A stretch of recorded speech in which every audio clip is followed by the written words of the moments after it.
Hello everyone, welcome to the maths mentor classes. आज की ये लेक्चर क्लास 11th की है। Chapter 10 straight line 10.1 exercise. इस चैप्टर पर इससे पहले 3 लेक्चर पोस्ट हो गए, उसकी लिंक डिस्क्रिप्शन बॉक्स में आप देख सकते हैं। आज की ये लेक्चर क्वेश्चन नंबर 8 से हम लोग स्टार्ट करने वाले हैं। आइए हम लोग देखते हैं कि आज के लेक्चर में कौन कौन से क्वेश्चन है हमारे पास। क्वेश्चन को आपको ठीक से पढ़ना है। क्वेश्चन देखें आप, क्वेश्चन में क्या गिवन है। 3 पॉइंट्स दे रखा है आपको, ठीक है। 3 पॉइंट्स आर गिवन, x, -1, ये है 2, 1 और ये है 4, 5। These 3 points are given. कहता है अगर कोलिनियर है तो x की वैल्यू फाइंड आउट करनी है। Quite simple. 10th क्लास में भी ऐसे क्वेश्चंस हमने किए हैं, ठीक है। अगर 3 पॉइंट्स गिवन हो तो हम कोलिनियर की कंडीशन अप्लाई करते थे, यहां भी कर सकते हैं, बट बेटर हम 11th क्लास का कॉन्सेप्ट को अप्लाई करें। 11th क्लास में हमने क्या सीखा है?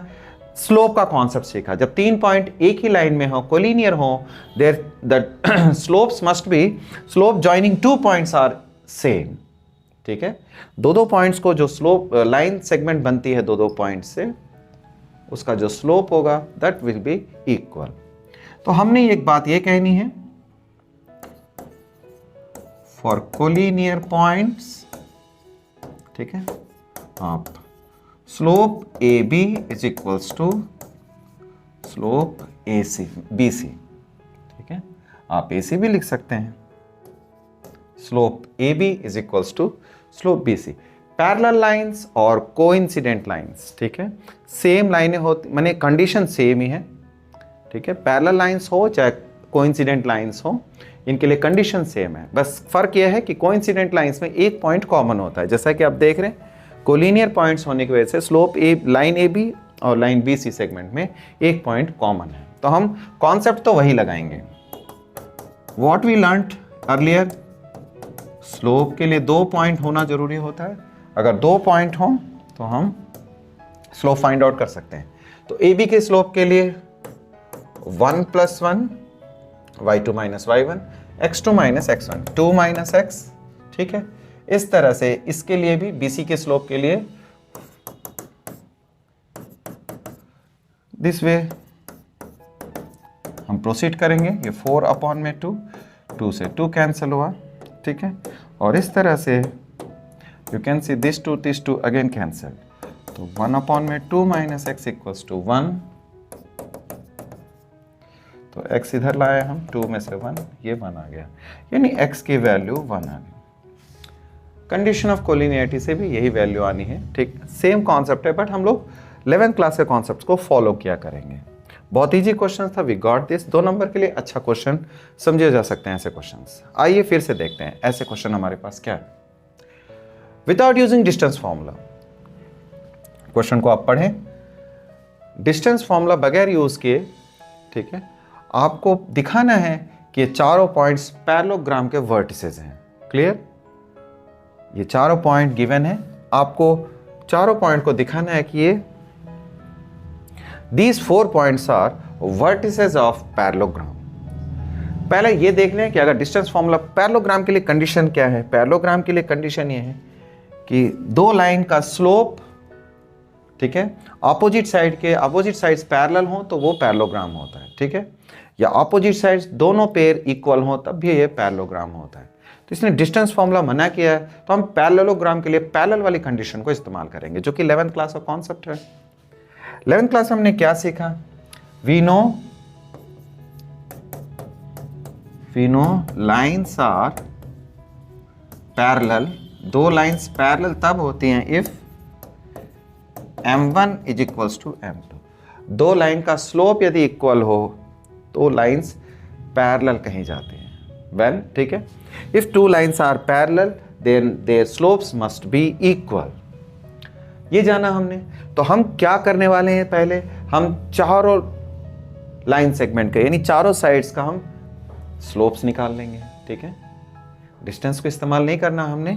अगर स्लोप का कॉन्सेप्ट से आगे बढ़ना हो तो हम चारों साइड का स्लोप इक्वल दिखा देंगे और ऑपोजिट साइड के स्लोप्स जो हैं वो सेम प्रूफ कर देंगे। अगर सेम हो गया तो लाइंस पैरेलल हो जाएंगे, ठीक है।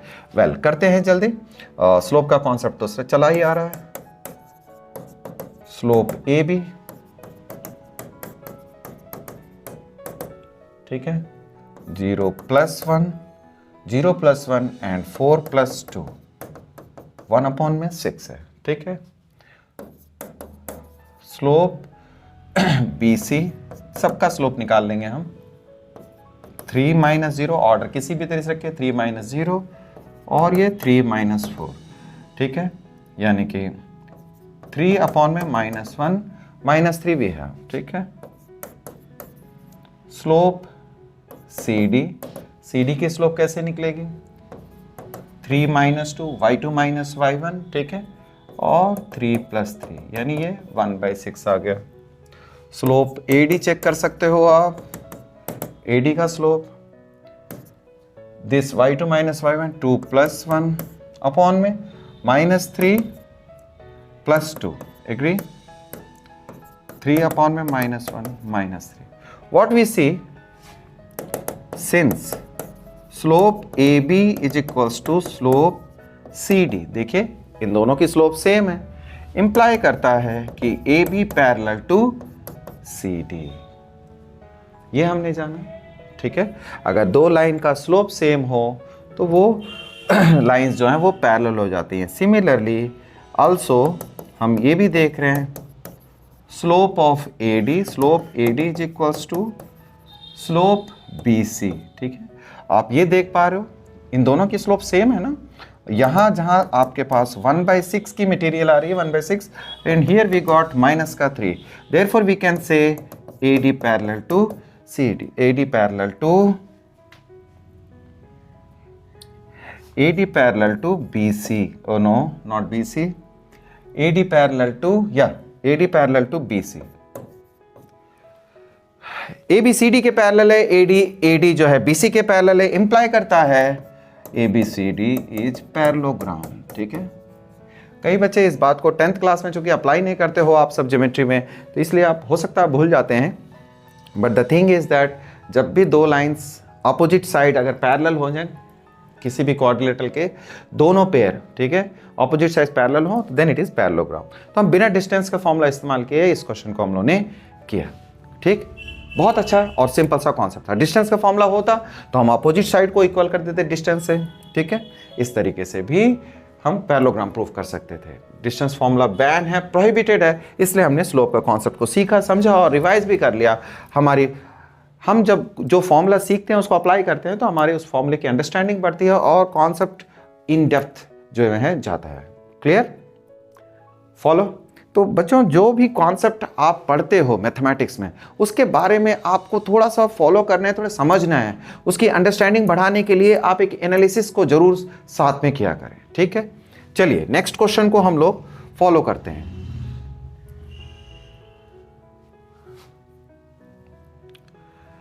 कहता है find the angle between the x axis and the line joining this, ठीक है। बहुत आसान सा क्वेश्चन है। एक्स एक्सिस के साथ, यानी एक्स एक्सिस के साथ अगर ये एक्स एक्सिस है, if we have x axis this, ठीक है, ये एक लाइन है जो उसके साथ एक एंगल बना रही होगी। We interested to find this angle, ठीक है, ये एंगल हमें चाहिए। तो उसमें क्या कहता है, दो पॉइंट्स गिवन है इसके ऊपर, लिख लें हम इसे 3, -1, 4, -2। पिछले लेक्चर से मैंने आपको बताया कि हमें पॉइंट्स जो हैं वो एग्जैक्ट क्वाड्रेंट में, यानी कोऑर्डिनेट्स के पॉइंट मतलब कि साइन के हिसाब से हमें लेने की जरूरत नहीं है कि प्लस ऐसे फर्स्ट क्वाड्रेंट में आएगा या सेकंड क्वाड्रेंट में आएगा। No need to do. हम चूंकि फॉर्मूले से और कॉन्सेप्ट से क्वेश्चंस को करते हैं, हम लोग पॉइंट को रैंडमली प्लेस कर सकते हैं, ठीक है। क्वेश्चन ये दे रखा है, एक्स एक्सिस ये रही और दो पॉइंट्स को ज्वाइन करने वाली लाइन कितना एंगल बनाती है, थीटा हमें चाहिए। Find the angle between the x axis and the line joining the points this, ठीक है। आपको आ गया समझ में? आइए निकाल लेते हैं, स्लोप निकाल लेंगे। स्लोप हमारे पास दो कॉन्सेप्ट है, एक स्लोप के लिए फॉर स्लोप हम ये जानते हैं कि tan theta is equals to, यही है स्लोप का फॉर्मूला, ठीक है। आइए आगे बढ़ते हैं, y2 - y1 -1 and x2 - x1, that's it. तो आप देखेंगे -1 + 2 -1 यानी कि 1 में -1 यानी -1 आ गया।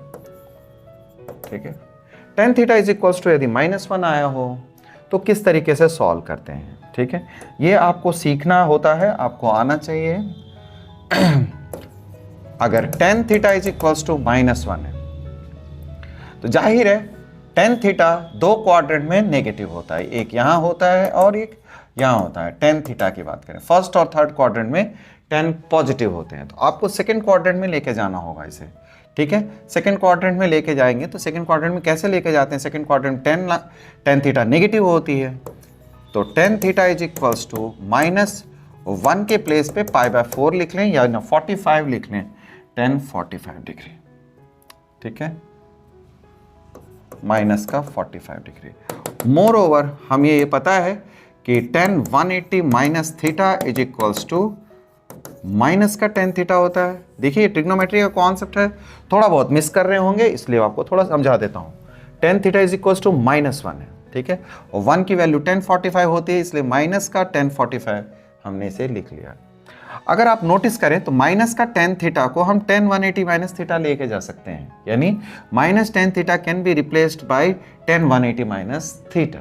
ठीक है, अक्सर हम लोग फॉर्मूले को यहां से यहां इस्तेमाल करते हैं, आज हम यहां से यहां इस्तेमाल कर सकते हैं, यानी tan theta is equals to tan 180 minus 45। जब भी आपको क्वाड्रेंट में चेंज करना हो, किसी एंगल को ऑब्ट्यूस या एक्यूट में चेंज करना हो, एक्यूट से ऑब्ट्यूस करना हो या ऑब्ट्यूस से एक्यूट करना हो, तो इस जैसे कॉन्सेप्ट का इस्तेमाल करते हैं हम लोग।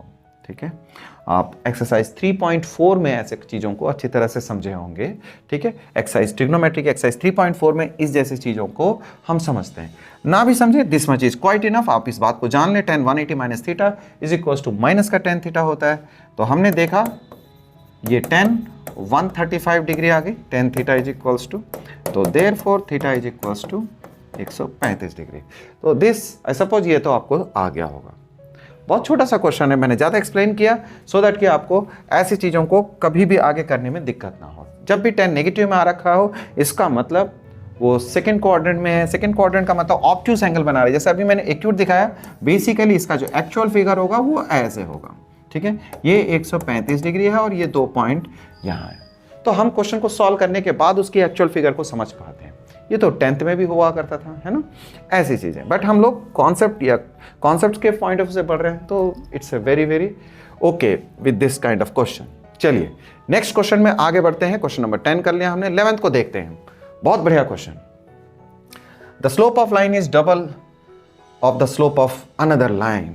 ठीक है, हमारे पास दे रखा है दो लाइनों के बीच का स्लोप, बीच का एंगल, सॉरी दो लाइन दे रखे हैं जिनमें दोनों का स्लोप इस तरह है, एक दूसरे का ट्वाइस है। ठीक है, और उन दोनों के बीच में जो एंगल है उसकी टेंजेंट की वैल्यू 1/3 है। एग्री, टेंजेंट की वैल्यू जो है वो 1/3 है। क्वेश्चन को ठीक से पढ़ के आप समझे, मैं आपको समझाता हूं और कराऊंगा इस क्वेश्चन को। देखिए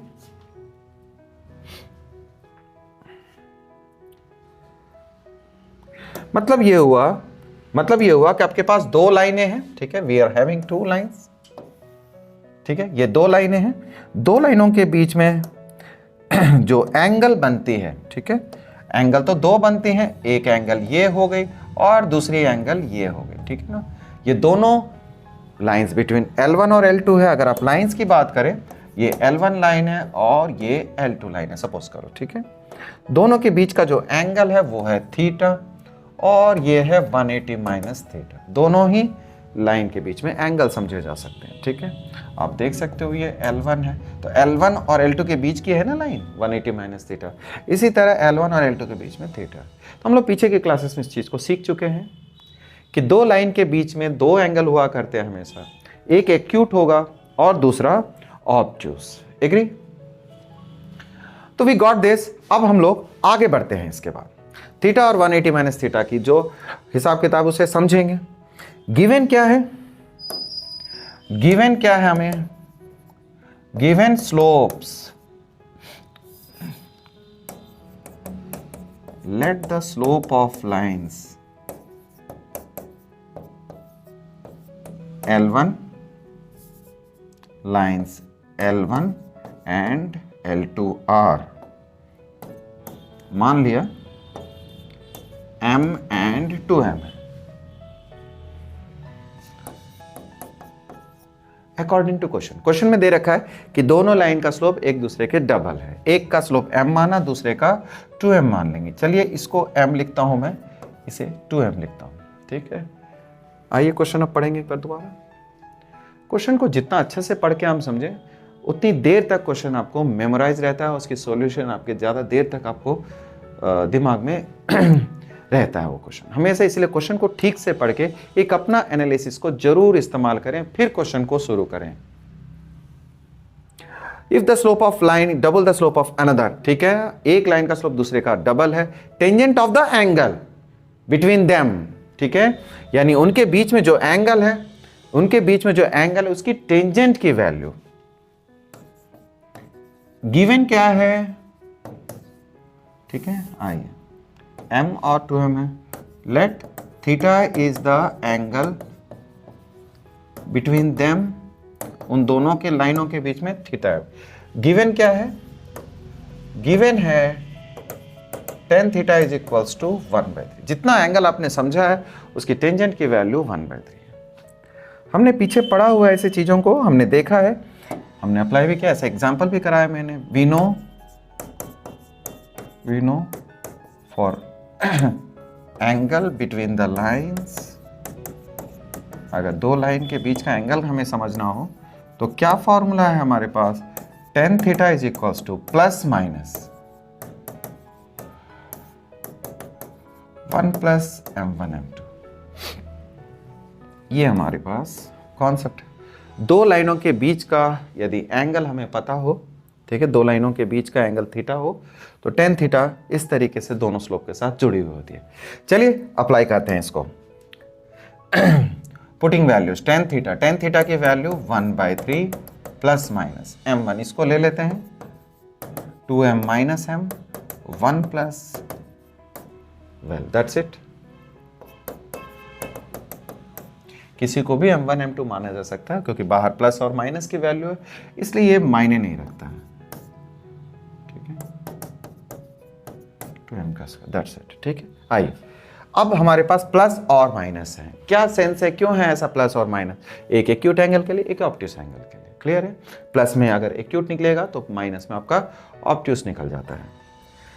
चलिए टेकिंग पॉजिटिव साइन, अगर हम पॉजिटिव साइन लेते हैं तो 1/3 is equals to m upon 1 plus 2m का स्क्वायर, एग्री, क्रॉस मल्टीप्लाई कर लें, is equals to 3m minus 3m plus 1 equals to 0। Middle term split कर सकते हैं आप, मिडिल टर्म स्प्लिट करेंगे तो आप उसे करके देखना, 2m माइनस 1 और m माइनस 1 स्प्लिट हो जाएगा, ठीक है। मिडिल टर्म स्प्लिट करने के बारे में बता देता हूं, आप इसे माइनस का 2m और इसे माइनस m कर लेना, यू विल गेट दिस। तो m की दो वैल्यू आ गई, देखिए एक तो हो गया 1/2 इससे और इससे 1 आ गया, क्लियर, बहुत अच्छी बात है। हमने पॉजिटिव साइन लेकर के सॉल्व किया, पॉजिटिव साइन लेकर के हमें m की दो values, we got 2 values. Now we will considering negative sign, ठीक है, नेगेटिव साइन को लेंगे हम, ठीक है ना, नेगेटिव साइन। तो नेगेटिव साइन यहां से स्टार्ट होगा, 1/3 minus m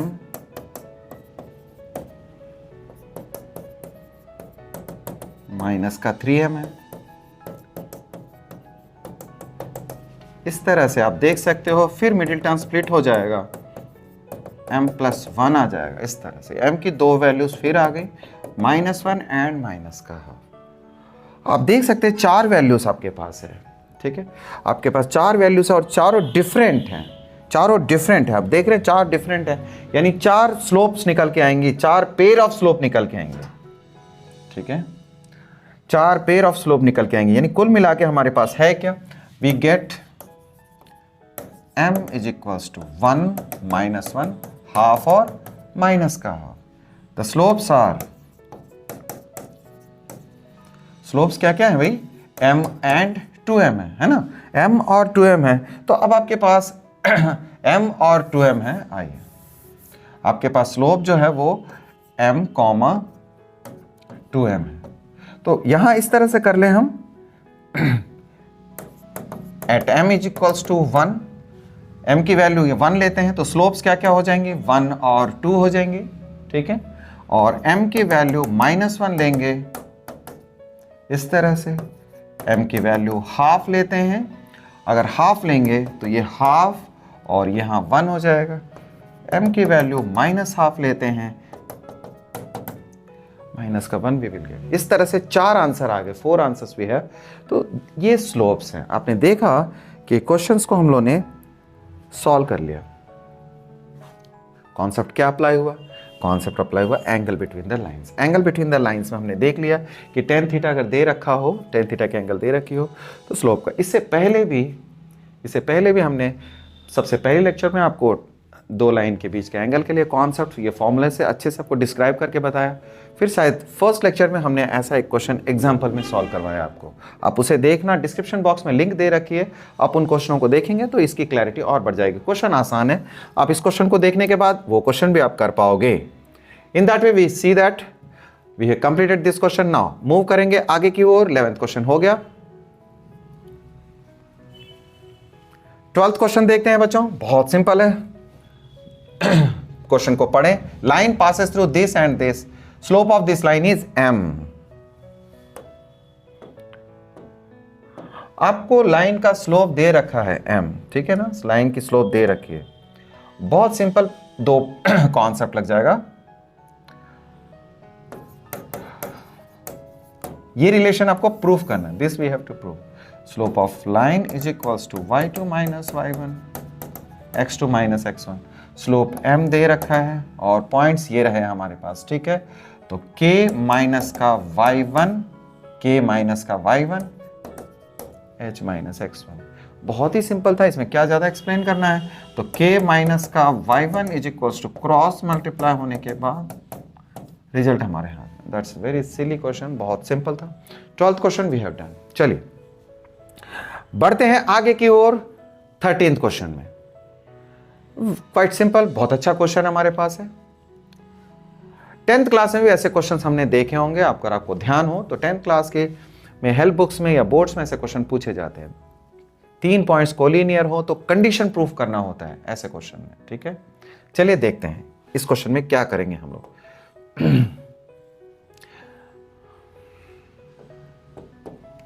3 points are given to you, ठीक है।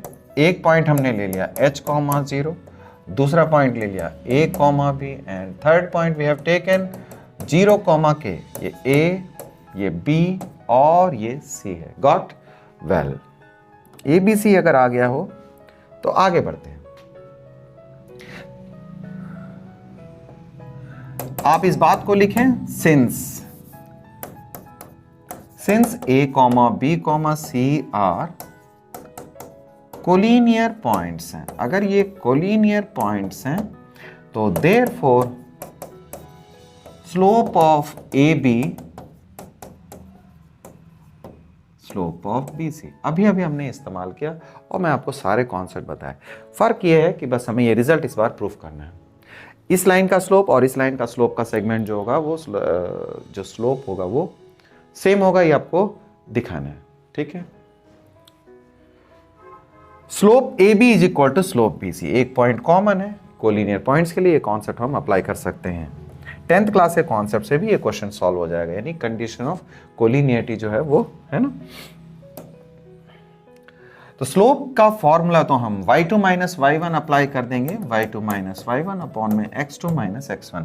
तो इसका स्लोप इस तरह से लिख लें हम लोग, ठीक है। कैसे, b माइनस का 0, b माइनस का 0, a minus h, similarly k minus का b, ठीक है। जब भी स्लोप निकालते हो कोऑर्डिनेट को इस्तेमाल करते समय आपका जो व्यू है, आपका जो परसेप्शन है बिल्कुल क्लियर होना चाहिए। आपका पॉइंट्स पर अच्छी तरह से नजर रहे, ठीक है। आप किसको x1 y1 किसे x2 y2 ले रहे हो। फिर आप ज़्यादा लंबी चौड़ी ना लिखा करें। लंबे जब एक्सप्लेन करते हो, ज़्यादा फॉर्मूले को एक्सप्लेन करने लगते हो तो क्वेश्चन गलत हो जाता है, ठीक है। लास्ट में अगर आपने पुटिंग गलत की तो फिर आंसर तो आएगा नहीं, है ना। तो अच्छे से समझ के चले, k माइनस बी और 0 माइनस ए हो गया। इससे आपका रिजल्ट आ जाएगा। चलिए कैसे कैसे आएगा वो देखते हैं। b अपॉन में a माइनस एच माइनस का है, क्लियर, क्रॉस मल्टीप्लाई करेंगे,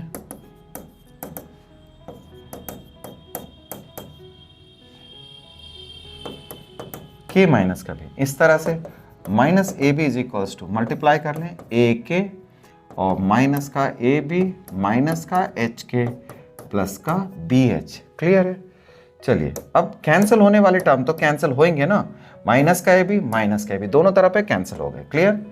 तो इधर आके ये जीरो हो गया, ए के minus H K plus B H, agree, ठीक। एक काम करें, एच के को दूसरी तरफ कर लेते हैं, ए के प्लस बी एच। जैसा मैं देख पा रहा हूं यहां और यहां की कंडीशन, ठीक है, यहां चूंकि RHS में 1 लानी है तो मैंने ऐसा समझा इसको, ठीक है, क्या डिवाइड बाय एच के, अगर मैं एच के से डिवाइड कर देता हूं दोनों तरफ, ठीक है, एच के अपॉन एच के,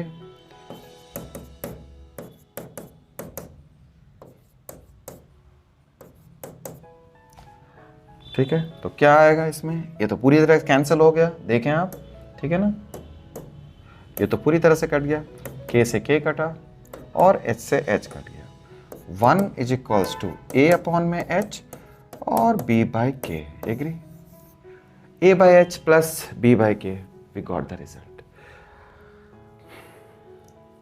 आप ऐसा चाहते हैं कि नहीं, आप इसको इस तरह से नहीं करना चाहते हैं कि डिवाइड करने वाली बात आपको तकलीफ देती है, आपको याद नहीं रहता है, या आपको ये स्टेप लगता है कि आप नहीं कर पाएंगे, बहुत सिंपल है, आप इस रिजल्ट को थोड़ी सी सिंप्लीफाई कर लें, इस रिजल्ट को थोड़ी सिंप्लीफाई कर देंगे, एच के आ जाएगा, ये A K plus B H is equals to 1 है, तो that will be ultimately H K बन जाएगा। जब आप इस टर्म को यहाँ लेके जाओगे, देखिए A K plus B H plus H K, ठीक है, तो आपको वो रिजल्ट प्रूव करना है तो आप क्वेश्चन को यहीं रोक सकते हो। In this way I suppose कि आपको ये क्वेश्चन बहुत आसानी से समझ में आ गया होगा, ठीक। आइए लास्ट क्वेश्चन को करते हैं हम लोग, क्वेश्चन नंबर 14। क्वेश्चन नंबर 14 में क्या है देखते हैं, बहुत बढ़िया क्वेश्चन है, प्रैक्टिकल क्वेश्चन है, आप इसको देखें। क्वेश्चन में क्या कहता है, पॉपुलेशन, ईयर वाइज पॉपुलेशन का हमें एक ग्राफ दे रखा है, एक तरफ ईयर है दूसरी तरफ पॉपुलेशन है, ठीक है, 5-5 साल की गैप दे रखी है, देखिए 5 ईयर्स की गैप है, और पॉपुलेशन इन क्रोर्स में दे रखा है, क्रोर्स में पॉपुलेशन वर्टिकली क्रोर्स में दे रखा है बच्चों। दो कोऑर्डिनेट्स हमें गिवन है, ठीक है, दो कोऑर्डिनेट्स गिवन है, दो कोऑर्डिनेट्स कैसे, 85 पे 92 क्रोर्स थे, और 2000 में आपके पास 1995 में 97 क्रोर्स वी हैड, ठीक है। Now we have to get what is the population in 2010, what will be the लिखा है, ठीक है, यानी उससे पुरानी बुक है, पुराना क्वेश्चन है, तो बस चली आ रही है, कोई नया क्वेश्चन बनाने को राजी नहीं है, तो पुराने क्वेश्चन है एनसीईआरटी में, क्योंकि 2010 से पहले की एनसीईआरटी है, तो जो आप इस्तेमाल करें, जैसा कि मैंने बता चुका हूं कि 12, 13, 14 साल करीबन हो गए इस बुक को चलते हुए, तो क्वेश्चन तो ठीक है। चलिए आप 2020 के लिए निकाल लेना, 2020 में क्या हो सकता है इसकी प्रोजेक्शन, इस हिसाब से तकरीबन ये डेमोग्राफिक जो कैलकुलेशन है वो ऑलमोस्ट एक्चुअल डाटा पे बेस होता है, आप इसको थोड़ी बहुत वेरीफाई भी कर सकते हैं। तो मैं इस क्वेश्चन को सॉल्व कर देता हूं। क्वेश्चन में क्या कहता है, यानी 2010 में पॉपुलेशन यहाँ के आसपास होगी, इस जगह 2010 में, तो आपको देखना है कि भाई क्या इसका 2010 में क्या पॉपुलेशन होगी, वो आपको चेक करना है, क्लियर। आपको इधर भी कुछ पॉइंट्स दे रखे हैं वैसे उसने। कहना ये चाहता हूं कि दो कोऑर्डिनेट्स आपको दे रखे हैं, तीसरी वैल्यू यानी किसी रैंडम किसी भी ईयर में क्या पॉपुलेशन होगा वो जानना चाहते हैं। तो चलिए कर लेते हैं इस क्वेश्चन को। सबसे पहले हमने मान लिया let population in 2010 is x, मान लिया कि उसको विल बी x मानना पड़ेगा, इज x लिख दिया मैंने, जैसा भी आप समझ पाए। पास्ट और प्लूरल सेंस आप देखना, मैथमेटिक्स में ज़्यादा मायने नहीं रखते। 2010 में हमने मान लिया कि x मतलब कि x क्रॉस पॉपुलेशन है, ठीक है ना, x है, तो ये C पॉइंट है, देयरफॉर C के जो पॉइंट होंगे, कोऑर्डिनेट होंगे, x, y चलता है, ठीक है ना, तो हम किसको पहले लिख रहे हैं, ईयर को पहले लिख रहे हैं, तो 2010 और y की जो वैल्यू है उसको हमने x मान लिया, ठीक है ऐसा। तो एक काम करें आप, एक चीज हम लोग कर सकते हैं, हम इसे y मान लें, बेटर रहेगा, जो हमें दिक्कत ना हो, जिससे कि ये आ गया y। Let the population in 2010 is y, हमने इसको y समझ लिया, इसके कोऑर्डिनेट्स को क्या है ये 2010, y की वैल्यू निकालनी है, बिल्कुल वही, since A B C are collinear, ठीक है, ये कोलिनियर पॉइंट्स हैं, देयरफॉर सेम कॉन्सेप्ट हम अप्लाई करेंगे, same concept, therefore slope AB, slope BC, AB का स्लोप और BC का स्लोप सेम करेंगे। आइए करते हैं इसको, स्लोप BC कैसे, बिल्कुल सिंपल है, y2 minus y1 97 minus 92 minus 1985, ठीक है, ये मेरे x1 y1 और ये मेरे x2 y2। सिमिलरली इससे भी हम कैलकुलेशन उसी तरह से कर लेंगे, y माइनस 97 अपॉन में माइनस 1995, क्लियर, ये आ गया।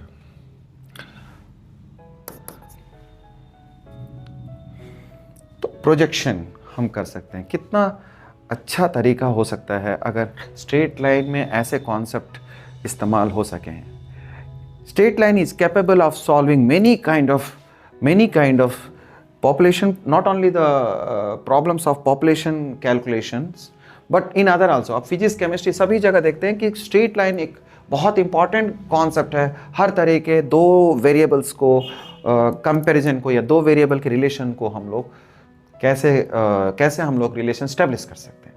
Linear equation is one of very important concept. चलिए हमने देख लिया कि दो कोऑर्डिनेट्स अगर पता हो तो तीसरी कोऑर्डिनेट, ऐसे क्वेश्चन प्रैक्टिकली हमें हर जगह जरूरत पड़ती है, ठीक है। ऐसे क्वेश्चन में जब आपके पास दो वैल्यूज हो, आप तीसरे के बारे में प्रोजेक्शन करना चाहते हैं, तीसरे के बारे में जानना चाहते हैं कि कुछ सर्टेन टाइम के बाद क्या होगा उसका जो वेरिएबल का वैल्यू है ना। देखिए प्रैक्टिकली हम इसको देख रहे हैं, 97 से 92 लेस हो जाएगा, ये आ गया 5, ठीक है, और ये 10 की वैल्यू है और ये 15 की वैल्यू है। तो वी कैन सी 5 से ये 2 कटेगा, ठीक है ना, तो ये 15 यहाँ आ जाएगा, 15/2 y माइनस 97, ये 7.5 प्लस 97, तो y की वैल्यू क्या देख रहे हैं, 7 मिल करके 104.5 आ गया y की value. That is y is equals to 104.5 crores. ये उसकी पॉपुलेशन हो जाएगी 2010 में। आप 2020 के लिए अप्लाई करके देखिए, 2020 के लिए अप्लाई, 25 के लिए अप्लाई कर सकते हो। इसी डेटा पर आपको एक रफली कैलकुलेशन जो एग्जैक्ट, ऑलमोस्ट एग्जैक्ट होती है, वो आपको निकल के आ जाएगी। ये रहे क्वेश्चन 10.1 के सारे क्वेश्चन हम लोगों ने कर लिए हैं इस क्लास के साथ, ठीक है। उम्मीद करता हूँ आपको सारे क्वेश्चन समझ में आएगा। थोड़ी सी प्रैक्टिस कर लेना, नोट्स बना लेना साथ के साथ, एकदम कॉन्सेप्ट क्रिस्टल क्लियर हो जाएगा। कैसे लग रही है मेरी क्लासें, क्या आप मेरे साथ जुड़ पा रहे हो प्रॉपरली, ठीक है। आप जुड़िए मेरे चैनल के साथ, मेरे सारे, मैं हर लेक्चर में एक अच्छा कंटेंट, अच्छा कॉन्सेप्ट देने की कोशिश करता हूँ और डेफिनेटली आपके कॉन्सेप्ट्स को बिल्कुल क्रिस्टल क्लियर करूँगा, आपके नॉलेज को अपलिफ्ट करूँगा, ठीक है। कैसे लगती हैं क्लासें, एक कमेंट जरूर लिख किया करें। कमेंट से हमें बहुत आइडिया मिलता है कि हम किस तरह से काम करें और हमें क्या इंप्रूवमेंट की ज़रूरत पड़ती है। तो मिलते हैं गाइस नेक्स्ट क्लास में आपसे, नेक्स्ट वीडियो लेक्चर में फिर से मुलाकात होगी आपसे। उम्मीद करता हूँ आप चैनल के साथ बने हुए रहेंगे। लाइक करना जरूर से और शेयर करना इसे। चैनल में नए हो तो सब्सक्राइब जरूर से कर देना। Till then keep doing, all the best, bye.